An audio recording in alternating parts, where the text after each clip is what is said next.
You know when Cadbury's reduced the 100-gram slab of chocolate to 90 grams and then they sneakily reduced it to 80 grams, and the sneaky guys at Tiger Brands took the 750ml bottle of all gold tomato sauce, made it slightly taller but skinnier and reduced the volume to 700 grams. That was the beginning of shrinkflation. But this is outrageous.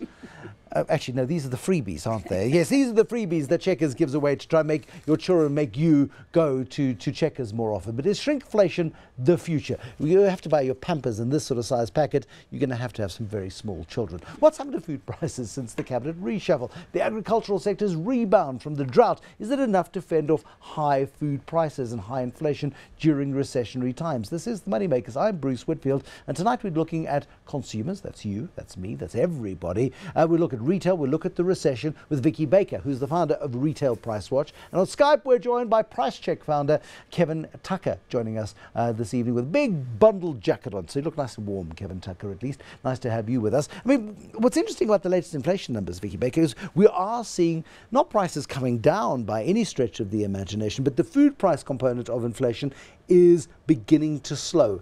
Finally, thank goodness, because last year was horrendous. It is beginning to slow, but I just had a look this morning at a basket of 100 national brands in Checkers, ShopRite, Spar and Pick n Pay. And if you look at it from a basket point of view, it's still going up. Explain this concept to me, because, I mean, here's a box of Cocoa Pops. Let's assume it's a nice big box. It's going up, it might have been going up at 10% last year, it's going up at 5% now. Nappies may be going up by the same sort of margin, and coffee depends, or chicory depends on whatever's happening to global prices of the commodity. Individually, these prices are supposed to be coming down, but basket for basket, cost is going up. How? No, what I think is happening is that individually, the rate of increase in the price is slowing. Mm-hmm.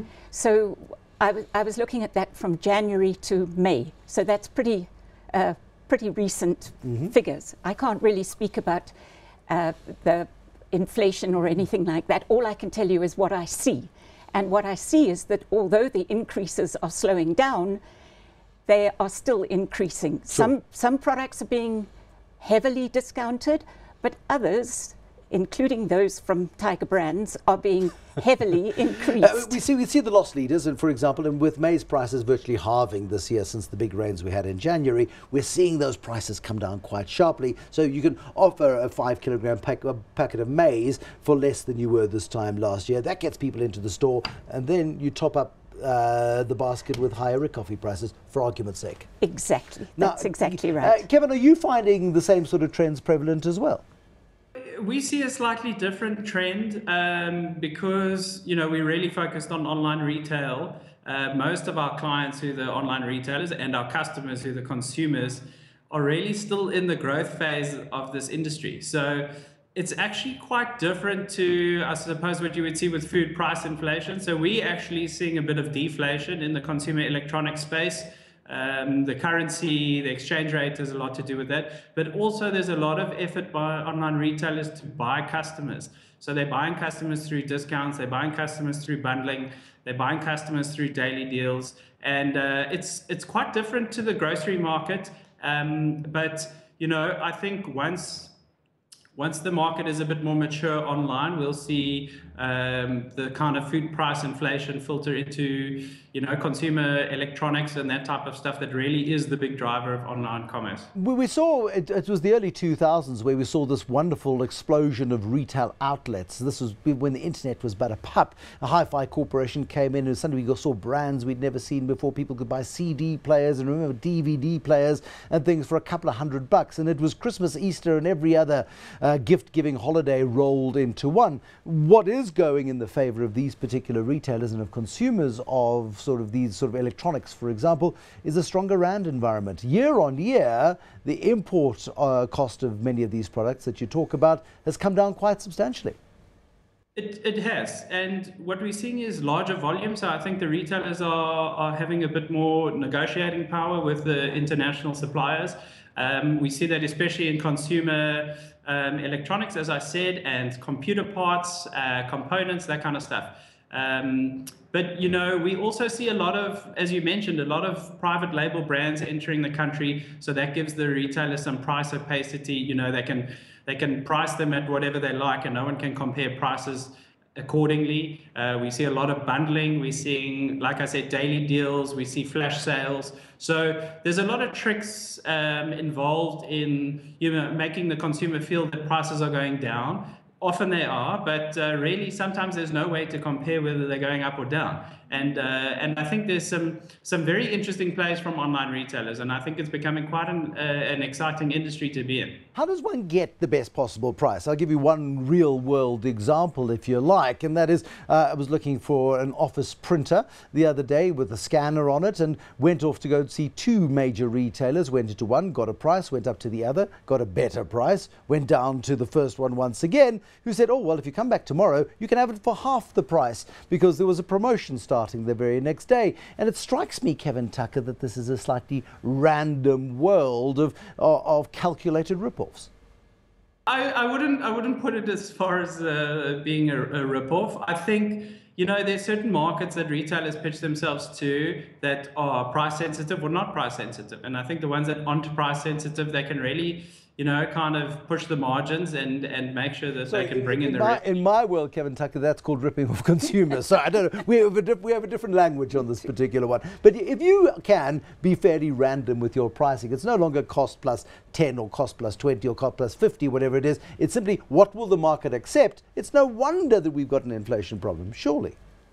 Look, I don't disagree with you. I think a lot of this is based on the willingness to pay. And like I said, the merchants get away with it by introducing private labels, by rebranding things, by making them seem more premium than they really are. And I think customers need to be very careful. You need to use services like Retail Price Watch, like PriceCheck. You really you need to understand what you're paying, and you need to understand the value that you're receiving for what you pay. So, you know, if they strip out a little component there and they change the metal to plastic and it's really just the same thing at the end of the day, and they're charging you what they used to charge, I think, you know, you need to be very wary of that and chase a bargain, really find the products that are suited to your needs, and don't buy something that someone suggests is suited to your needs. I think that's quite important as well. I mean, do we ever get to a point, Kevin Tucker, before I let you go, do we ever get to a point where the competition authorities need to be sniffing around this space to get through some of the obfuscation that happens? Or is obfuscation global and we just need to learn to navigate our way through it? If I'm slightly biased, I think people need to start using services like ours a lot more. I mean, we have 2 million people a month using the service, but really, if you educate yourself, you're really setting yourself up for you know, saving money. I think it's a very competitive market. So whether the prices are high or whether they're low, I really don't think there's a competition issue that could be investigated. I think it's super competitive. I think the customers really just need to vote with their feet. You know, pay what you're willing to pay, don't pay more, and make sure that you choose a retailer that you trust and that you think gives you value for money.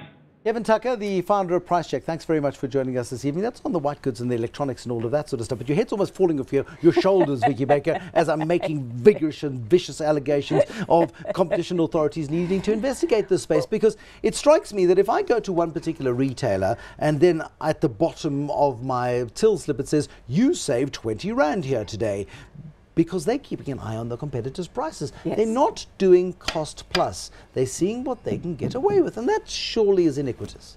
Well, it's up to you if you think it's iniquitous. I just think that it's bad for the consumer. That's iniquitous.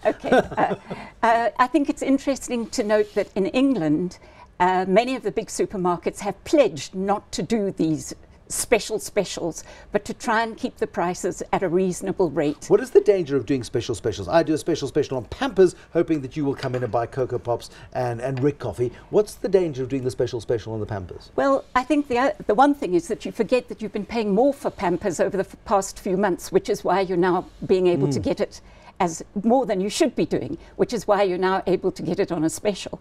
So I think that is one gimmick that the retailers use, is that they put the price up and then they seem to cut it, but actually you've been paying that extra bit that you're not paying for at the moment. So that's I think that that's pretty bad. Secondly, I would draw your attention to the fact that the Consumer Council, the Competition Commission, has been looking into Grocery, markets, absolutely, yeah. markets, fresh produce markets, and they've uncovered a huge collusion there. So yes, I think that everything in South Africa needs to be better regulated and better looked at. And I do believe, while I'm not calling for anything too drastic, I just believe that we should have greater checks and controls on what retailers are doing. I feel ripped off. I go to the shop and I look at a basket. It's purely anecdotal, but I look at the basket and I go, this is 300 rands worth of stuff. It's a lot lighter than it was, and it's not because I've stopped buying bread and now buying expensive cracker breads or something which weigh a third of which weigh a third. It's roughly the same sort of stuff. You're right. Just you're getting a lot less for your money, and it seems to be going up by considerably more than the official inflation rate, and that makes me uneasy. You should be uneasy. I am very worried about what is happening to the underlying markets in South Africa. I think that they're being eroded by the strong grip that the major retailers and producers have, like Tiger Brands. And look, you can't keep picking. You picked fights with Rhodes Foods before as well. You can't keep highlighting just one, because I mean, to be fair, you've picked a fight with major food producers across the board. Is your sense that our food production is far too concentrated in too few hands, and even retail and wholesale perhaps too concentrated? Absolutely, absolutely. And my feeling is very strongly that it's going to implode. And we already have reportedly 12 million children who go to bed hungry every night. And what are the major retailers doing about it? And well, I think some of the retailers are, but the producers are definitely not doing enough to prevent that. They should be looking back into their value chains. They should be encouraging the smaller producers. They should be looking for ways to make things less expensive for the consumer. And I don't think that's what they're doing. I mean, you look at the results, they're lauded because they've increased their results, but nobody increased their margins and their profits. Nobody makes mention of the fact that, you know, Viccy, it's not about the profit, it's about increasing profit margin through efficiency. Don't you read the results announcements? I do indeed. Viccy Baker, we'll leave it there. Viccy Baker is the founder of Retail Price Watch. She's a passionate proponent of making sure that you get better value. And of course, Kevin Tucker also keeps an eye on prices, but more in the electronics and online space. More food for thought next time on Future Money Makers. You see what we did there? Have a very good evening. Good night.